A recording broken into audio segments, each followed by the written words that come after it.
जिस खतरे की बात कई दिनों से हो रही थी, आखिर उसकी शुरुआत हो गई। रूस ने यूक्रेन पर हमला कर दिया, लेकिन रूस के राष्ट्रपति व्लादिमीर पुतिन ऐसा क्यों कर रहे हैं और वे आखिर चाहते क्या हैं? इस विवाद की जड़ नेटो है।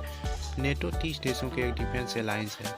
दूसरे विश्व युद्ध के बाद 12 देशों ने मिलकर अलायंस किया था कि एक दूसरे को किसी भी हमले के वक्त मदद करेंगे। फिलहाल अब इसमें 30 देश शामिल है, जिसमें यूरोप के कई देश हैं, अमेरिका है, यूके है। यूक्रेन अभी इसमें शामिल नहीं है, लेकिन एक पार्टनर देश है, जिसका मतलब होगा कि भविष्य में नेटो ज्वाइन कर सकता है। रूस बहुत टाइम से यह कोशिश करता रहा है कि यूक्रेन यूरोप से रिश्ते न बढ़ाए। रूस नहीं चाहता कि यूक्रेन का संबंध नेटो से हो या यूरोपियन यूनियन से हो।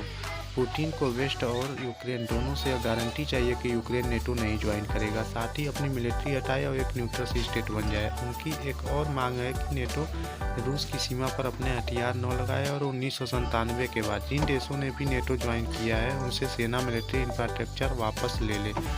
इसका मतलब तो हुआ पूरा सेंट्रल यूरोप, ईस्टर्न यूरोप और बाल्टिक सी नेटो से अलग हो जाए। तो नेटो को कमज़ोर करना, पावर बैलेंस करने का भी मामला है। कोई भी देश नेटो को छोड़ना तो नहीं चाहेगा, तो जाहिर है कि पुतिन का मानना नामुमकिन ही है। पुतिन का नज़रिया है कि वेस्ट ने उससे 1990 में वादा किया था कि वे ईस्ट की तरफ 1 इंच भी नहीं बढ़ेंगे, लेकिन वे बढ़े।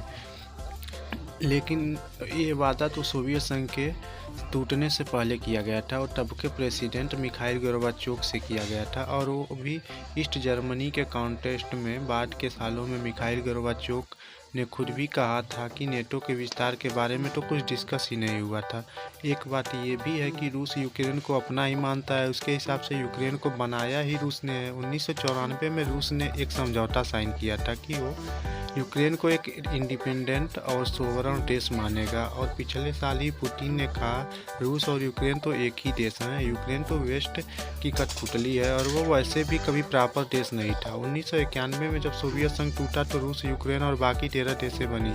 इनकी अपनी सरकारें, यूकोमी और कानून है, लेकिन यूक्रेन के कई लोग रूस से ज़्यादा रिलेट करते हैं। ईस्ट यूक्रेन में रशियन मेन लैंग्वेज है। कल्चरली और सोशली दोनों आपस में जुड़े हुए हैं। यूक्रेन के कुछ हिस्सों में रूस समर्थित अलगाववादियों ने भी अपना कब्जा जमा रखा है। लुहांसा और डोनेस्टिक वही क्षेत्र है जो पिछले 8 सालों से अलगाववादियों के कंट्रोल में है, और अभी 21 फरवरी को रूस ने इन तीनों ही जगहों को मान्यता भी दे दी है। 2014 में इन रूस समर्थित अलगाववादियों ने यूक्रेन पर हमला किया था और इन क्षेत्रों को कब्जे में ले लिया था। यूक्रेन और वेस्ट कंट्रीज का कहना है कि इन सेपरेटिस्ट को रूस मदद कर रहा था।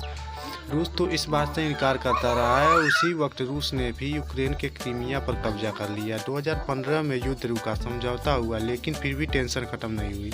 इन दोनों के बीच पुतिन का ये भी तर्क है कि अगर यूक्रेन नाटो ज्वाइन कर लेगा तो नेटो क्रीमिया को छीन लेगा। सवाल ये भी है कि रूस किस हद तक आगे बढ़ेगा। हो सकता है कि पुतिन ईस्ट यूक्रेन में पीस एक्कोर्ड तोड़ने तक ही रुक जाए, लेकिन किसी डिप्लोमेटिक सॉल्यूशन का चांस नज़र नहीं आ रहा है, और वेस्ट को लग रहा है कि रूस और आगे बढ़ेगा। अमेरिका के प्रेसिडेंट जो बाइडेन ने तो कहा है कि रूस यूक्रेन की राजधानी कीव पर हमला करेगा, जहां 28 लाख लोग रहते हैं। रूस यूक्रेन की लोकतांत्रिक सरकार को उखाड़ने की कोशिश कर सकता है। रूस क्रीमिया, बेलारूस और यूक्रेन की ईस्टर्न बॉर्डर पर अपनी सेना को मोबिलाइज कर सकता है।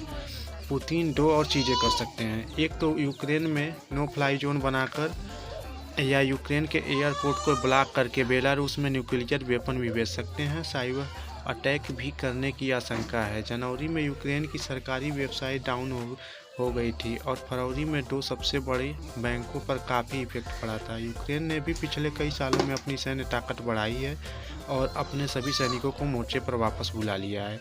रूस सैन्य ताकत में यूक्रेन से ज़्यादा है, इसलिए नाटो भी यूक्रेन की मदद करेगा। जय हिंद।